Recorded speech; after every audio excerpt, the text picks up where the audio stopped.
ఈ 5 రోజుల శిక్షణకు తప్పనిసరిగా 5 రోజులు హాజరయ్యి అన్ని క్లాసులు ఈవినింగ్ వరకు అన్ని క్లాసులు విని పూర్తి స్థాయిలో నేర్చుకోవాల్సిన అవసరం ఉంది. కొత్త పంచాయతీ చట్టంలో మన విధులు ఏమిటి, సర్పంచ్ విధులు ఏమిటి, ఉప సర్పంచ్ విధులు ఏమిటి, వార్డు సభ్యుల విధులు ఏమిటి, పంచాయతీ సెక్రటరీ విధులు ఏమిటి, మన విధులు సక్రమంగా నిర్వర్తించకపోతే ఉన్న చర్యలు ఏమిటి. గతంలో ఎట్లా ఉండేదంటే కొత్త యాక్ట్ రావడానికన్నా ముందు కేవలం విధులు మాత్రమే గురించే ట్రైనింగ్ ఇవ్వటం ఉండేది, వాటి వరకే ఉండేది.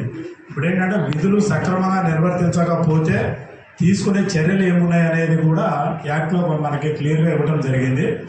ముఖ్యంగా మీరు మీటింగ్స్కి తప్పనిసరిగా ప్రతి నెల జరిగే మీటింగ్స్కి గ్రామ పంచాయతీ మీటింగ్లు నెలకు ఒకసారి జరుగుతుంది. అదేవిధంగా గ్రామ సభ 2 నెలలకి అంటే 60 రోజులకు మించకుండా గ్రామ సభ జరుగుతుంది. 30 రోజులు దాటకుండా గ్రామ పంచాయతీ సమావేశం జరుగుతుంది. మీరు తప్పనిసరిగా సమావేశానికి హాజరు కావాలి. 3 సమావేశాలకి అంటే 90 రోజులకి సంబంధించి మీరు కంటిన్యూగా గైర్హాజరైనట్టయితే తదుపరి మేము రిపోర్ట్ చేయడం ఉంటుంది. రిపోర్ట్ చేసిన తదుపరి